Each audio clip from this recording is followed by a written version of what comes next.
গত 17ই নভেম্বর বিকেলবেলার নিরিবিলি সময় রান্নার চুলার জন্য বাড়ির পাশের পুকুর থেকে কাদা আনতে গিয়েছিলেন এক তরুণী, কিন্তু তিনি জানতেন না কেউ তাকে অনুসরণ করছে।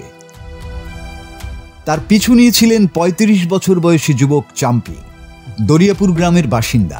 বিবাহিত এই যুবকের সঙ্গে একসময় প্রেম ছিল তরুণী, কিন্তু তরুণীর পরিবার বিয়ের সিদ্ধান্ত নিলে চাম্পির সঙ্গে সম্পর্ক ছিন্ন করেন তিনি। আর তখন থেকেই ক্ষুব্ধ চাম্পি তাকে প্রায় অনুসরণ করতেন।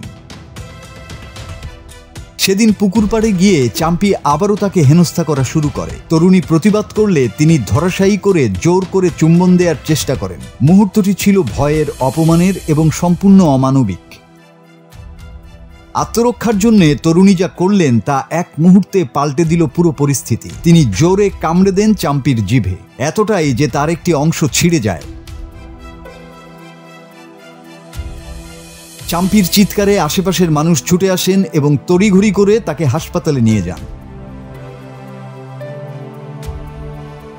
ঘটনার খবর পেয়ে সেখানে পৌঁছায় পুলিশও।